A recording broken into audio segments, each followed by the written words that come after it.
की टीम वहां पर दोबारा सर्वे करने पहुंची थी मस्जिद में, लेकिन अब वहां पर एक पुलिस चौकी का निर्माण किया जाएगा जिससे सत्यवत पुलिस चौकी किया जाएगा। हालांकि इस पूरे विषय को लेकर अलग अलग लोगों की राय आ रही है, लेकिन संभल में जो कुछ मिल रहा है, चाहे वो बावड़ी हो, चाहे वो मस्जिद के पास मंदिर का मिलना हो, वो कई सारी बातें अपने आप में संजोए हुए हो, कई सारी चीजें इतिहास की बता रहा है। और इसी पर बातचीत करने के लिए हमारे साथ नाजिया इलाही खान जी हैं, वकील हैं। इसके अलावा हमारे साथ इंजीनियर अली आरिफ साहब है, प्रवक्ता है मुस्लिम लीग के। सबसे पहले नाजिया, मैं आपके साथ शुरू करना चाहूंगा। संभल में जो कुछ मिल रहा है, जो सनातन संस्कृति की निशानियां मिल रही हैं, उस पर आपका क्या कुछ कहना है? देखिए, सबसे पहले तो ये समझना जरूरी है कि किसी भी विवादित जगह पर इबादत या नमाज जायज नहीं है हमारे इस्लाम के हिसाब से, हमारे अल कुरान के हिसाब से। और जो मुसलमान सुन्नत रसूल के फॉलोअर हैं, जो प्रॉफिट मोहम्मद सल्लल्लाहु अलैहि वसल्लम के उसूलों पर, उनकी सुन्नतों पर चलते हैं, वो कभी भी किसी डिस्प्यूटेड लैंड पर नमाज पढ़ने की जिद तो कर ही नहीं सकते। अब आती है बात कि ये लोग वर्शिप एक्ट के बारे में बात करेंगे 1991 के, तो वो जो प्रॉपर्टी थी वो एक प्रोटेक्टेड मॉन्यूमेंट प्रॉपर्टी थी जो 1920 से थी। तो यहाँ पर फंडामेंटल राइट जो होता है वो हेवी पड़ जाता है, और जो कानूनी प्रक्रिया हो रही है वो बिल्कुल सही हो रही है। अब दूसरी बात आती है आशीष जी कि जहां खुदा वहीं भगवान क्यों निकला, ये भी तो बात आती है ना। जहां जहां खोदो वहीं वहीं भगवान निकलता है, जहां खुदा वहीं भगवान, जहां खुदा वहीं भगवान। अब आती है तीसरी बात कि मुसलमान हमेशा चप्पल और पत्थर से अब अल्लाह का घर बचाने निकलते ही क्यों है? क्या अल्लाह काफी नहीं है अपना घर बचाने के लिए? क्योंकि मस्जिद तो अल्लाह का घर होता है और मज़ारें जो होती हैं वो पीर का घर होता है। तो मुझे लगता है कि अल्लाह इज इनफ ना, अल्लाह तो काफी है अपने घर को बचाने के लिए। अब आती है पांचवी बात कि इस्लाम अमने रसूल है, हमने बादशाहियत नहीं है। कभी बाबरी मस्जिद के लिए छाती फोड़ते हैं अपना, कभी किसी चीज संभल के लिए, कभी ज्ञान वापी के लिए। और ज्ञान वापी तो हमारे अल कुरान का वर्ड ही नहीं है, ज्ञान Vapi is in Sanskrit word, वो हमारे अल कुरान में नहीं है, तो वो तो मस्जिद हो भी नहीं सकती है। तो इस्लाम के मानने वाले, इस्लाम के अमने रसूल मानने वाले होते हैं, वो अमने बादशाहियत मानने वाले नहीं होते हैं। और अभी मैं क्या सिनेरियो देख रही हूँ कि 1947 से लेकर के 2024 तक हमारे भारत के मुसलमान जो हैं वो बाबर आजम के जाहिल आजम बनने की कोशिश में लगे हुए हैं, औरंगजेब के ठरकजेब बनने की कोशिश में लगे हुए हैं। भैया तुम चप्पल और पत्थर लेकर के जो निकलते हो अल्लाह का घर बचाने के लिए, इससे ज्यादा एफर्ट और इससे थोड़ा एफर्ट अगर तुम कोर्ट में डाल दो प्रूफ करने के लिए कि नहीं ये मंदिर नहीं था, ये मस्जिद ही था, तो वो ज्यादा बेटर होगा ना, वो तो ज्यादा सही होगा। अली आरिफ साहब जी, आपने सुना होगा नाजिया को, ये कह रही है कि जो भी विवादित जगह है वहां पर नमाज नहीं हो सकती। और दूसरी बात उन्होंने कही है कि भाई हमेशा बचाने के लिए पत्थर और चप्पल का जिक्र यहां पर किया कि वो लोग लेकिन निकलते क्यों है? औज़ुबिल्लाहि मिनश्शैतानिर्रजीम, बिस्मिल्लाहिर्रहमानिर्रहीम।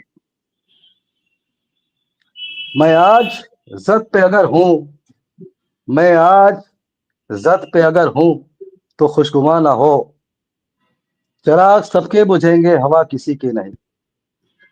जनाब सिन्हा साहब, मोहतरमा नाजिया साहिबा ने अल्फाज का सिलेक्शन, अल्फाज का चुनाव बहुत ही अच्छे और बहुत सलीके से किया है। और वकील भी है साथ में माशाअल्लाह, मुसलमान भी है और अच्छी बात है। लेकिन अफसोसनाक पहलू यह है कि शायद इन्होंने इस्लाम को या तो देखा नहीं है या देखने के बाद भी उसको नजरअंदाज कर रही हैं। पॉइंट इज दिस कि डिस्प्यूटेड जगह पर इबादत नमाज जायज है या नाजायज है। यकीनन मोहतरमा की बात दुरुस्त है, डिस्प्यूटेड जगह पर नमाज इबादत या मस्जिद 100% नाजायज है। लेकिन डिस्प्यूटेड जगह है या डिस्प्यूटेड जगह बनाई गई है? डिस्प्यूटेड जगह ही वो या डिस्प्यूटेड जगह बनाई गई है? मेरे अजीज, समझने और फॉलो करने की तकलीफ करिए। और मोहतरमा नाजिया साहिबा से खासतौर से मेरी दरख्वास्त है, किसी भी तरह से अल्लाह और अल्लाह के रसूल ने जो आदेश, जो हुक्म दिया है, और हुक्म नहीं दिया है, पैरवी करके अमल करके बताया है, दिखाया है। किसी भी जगह पर जबरन बगैर उस जगह के मालिक की मर्जी के बगैर मस्जिद बनाना नाजायज है, ये 100% सही है। ठीक, लेकिन उसको आप नाजायज बना दो, हर जगह आप ईश्वर को पैदा कर दो। नो डाउट पूरी दुनिया जो है ईश्वर की ही बनाई हुई है, लेकिन ईश्वर को पैदा करने का शब्द का अर्थ समझाइएगा अली आरिफ साहब, थोड़ा एक्सप्लेन करके समझाइएगा कि ईश्वर को पैदा किया जा रहा है या ईश्वर पैदा मतलब वो तो वहां पहले से ही और अंत ही नहीं है। हमारा इस्लाम तो 1450 साल पुराना है, सनातन धर्म लाखों करोड़ों साल पुराना है। आप सनातन धर्म के फॉलोअर हैं, इस्लाम धर्म के फॉलोअर हैं, पहले ये डिसाइड कर लिए ताकि उसी लिहाज से मैं जवाब दूं। मेरे ख्याल से जो आपका नाम है और जो आपका संविधान के चित्र में भगवान राम बसते हैं और उनकी रथ बसती है। नादिया जी, इंदिरा गांधी जी ने जिस संविधान के साथ छल और कपट किया है, उस ओरिजिनल संविधान के चित्र में सबसे पहले पन्ने में भगवान राम बसते हैं। और मैं संवैधानिक मुसलमान हूं, मैं किसी लाग लपेट वाली मुसलमान नहीं हूं। और इस्लाम समझाने की कोशिश मुझे कोई ना करे, क्योंकि मैंने सारी आयतें अल कुरान की, सारी सूरतें, सारे अरबा, सारे निस्फ, सारे सलासा और खत्मुल कुरान मैंने बामायने और बड़ी खूबी से पढ़ा है। नादिया जी, यकीनन आपने पढ़ा होगा, और मैं आपका नाम और आपके कि उस आयत को भी याद करती हूँ, लकुम दीनकुम वलिय दीन। आप अपने धर्म की इज्जत करो और दूसरों को उसके धर्म की इज्जत करने दो। मैंने वो आयत भी पढ़ी है जिसमें प्रॉफेट मोहम्मद सल्लल्लाहु अलैहि वसल्लम ये फरमा रहे हैं कि उनको हिंद की खुशबू बहुत पसंद आती थी। अब सुनना पसंद करेंगी आप? बिल्कुल बिल्कुल, आई एम अ गुड कुछ सुनना भी पसंद करेंगी? I am a good listener जी। जिस सूर्य का आपने हवाला दिया, वो सूर्य नहीं, वो सूरत की आयत है, वो लकुम दीनकुम वलिय दीन। ठीक, पूरी सूर्य पूरे जस्ट मिनट प्लीज, वो बात फिर बहुत लंबी हो जाएगी अगर उस पर आप जाएंगी तो। ठीक, बहुत लंबी हो जाएगी, इसलिए कम टू द मैं दे रहा हूँ, मैं जवाब दे रहा हूँ, मैं आप जवाब लेने की तो तकलीफ करें मोहतरमा।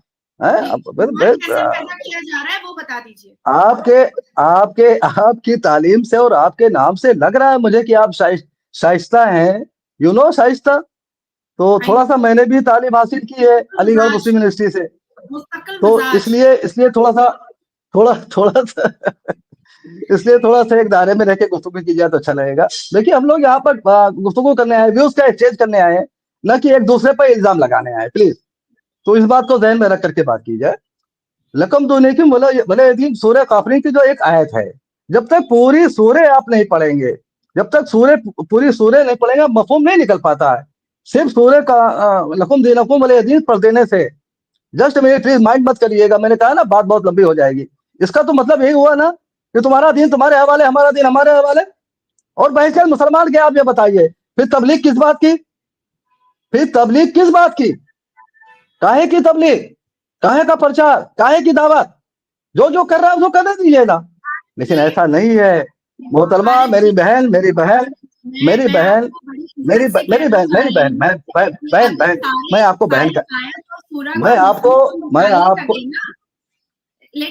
आपको बहन कह रहा हूँ, प्लीज। तो उसका जवाब ले लीजिए। अगर सारी मेरी अजीज बहन मफहूम निकालने लगे तो हमारा हिजाब खुल जाएगा, हमारी असलियत सामने आ जाएगी, सारे हिंदुओं को पता चल जाएगा कि इस्लाम हिंदुओं को किस नजर से देखता है, सारे हिंदुओं को पता चल जाएगा, सारे यहूदियों को पता चल जाएगा, सारे क्रिश्चियंस को पता चल जाएगा कि इस्लाम के मानने वाले, अल कुरान के मानने वाले, अल कुरान की आयतों में और सूरतों में क्या पढ़ते हैं इनके खिलाफ। मैं तो इज्जत बचा रही हूँ। क्या पढ़ते हैं बता दीजिए, क्या पढ़ते हैं बता दीजिए, बचाइए नहीं।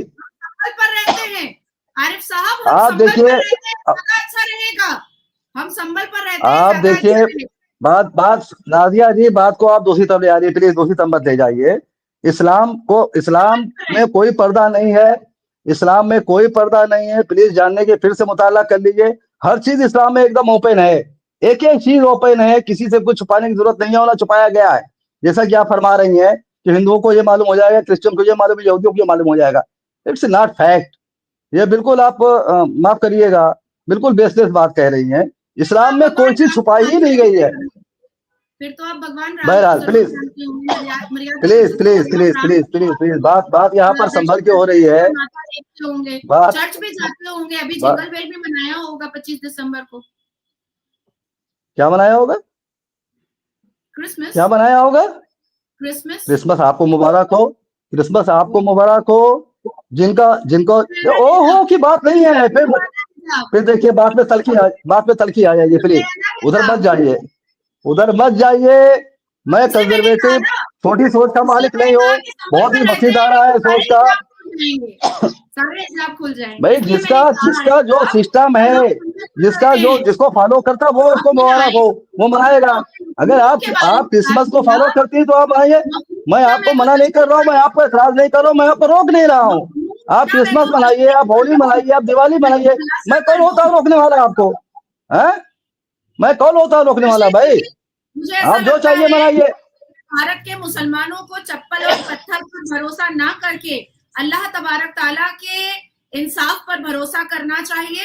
और अगर भारत के मुसलमान अपने आप को संवैधानिक मुसलमान मानते हैं तो उनको संविधान और न्यायपालिका पर भी भरोसा करना चाहिए। पर जिस हिसाब से मुस्लिम लॉ बोर्ड के और उलमा बोर्ड के मौलवी, मुल्ला, आलिम दीन और हाफिज कुरान ये कह रहे हैं कि अब वो न्यायपालिका पर विश्वास ना करके रोड पर उतरेंगे, तो हम भी उनको बताएंगे कि भारत की सड़कें किसी उलमा बोर्ड या मुस्लिम पर्सनल लॉ बोर्ड के आलिम उलमा के अम्मा का जहेज नहीं है जो हम उनको रोड ब्लॉक करने देंगे। ये हम भी बताएंगे। कानून नहीं मानेगा मुसलमान तो कानून मनवाएंगे, संविधान नहीं मानेगा मुसलमान तो संविधान मनवाएंगे। इस राष्ट्र की, इस भूमि की नादिया जी आप जैसे देशभक्तों ने ही, आप जैसे देशभक्तों के वजह से ही मुसलमानों की हालत हो रही है इस देश में, जिस देशभक्ति का इजहार कर रही हैं आप। और आपको मुबारक हो ये देशभक्ति। मुसलमान कभी देशभक्त हो ही नहीं सकता। मुसलमान जस्ट सुनने की तकलीफ करिए। अब आप सुनिए, शट योर माउथ एंड सुनिए। अब आप वकालत करिए, जाके कोर्ट में बात सुनिए। आप मैं लिहाज कर रहा हूँ आपका, तो आप मैं लिहाज कर रहा हूँ, आप बोली चली आ रही है। जो शट योर माउथ बोलती पकड़ रही है। आप हमको सिखाएंगी? आप यहाँ का संविधान सिखाएंगे मुसलमानों को? संविधान आप नहीं मानते हो, आप मोदी भक्त आप हो। आपकी बातों से ये लग रहा है कि आप मोदी भक्ति में लीन है आप। और इस लीनता में, ये मोदी भक्ति में आप दुनिया तो ले सकती हो, दुनिया तो पा सकती हो, ओहदा तो पा सकती हो, लेकिन आप इज्जत नहीं पा सकती हो। हमको आप सिखा रही हो। अगर मुसलमान देशभक्त ना हो, मुल्क का वफादार ना होता, मुसलमान अगर मुल्क का वफादार ना होता तो आज कश्मीर चला गया होता हमारे हाथ से। मुसलमान अगर रूल ऑफ लॉ को ना मानता, आप कानून की पैरवी करे। बस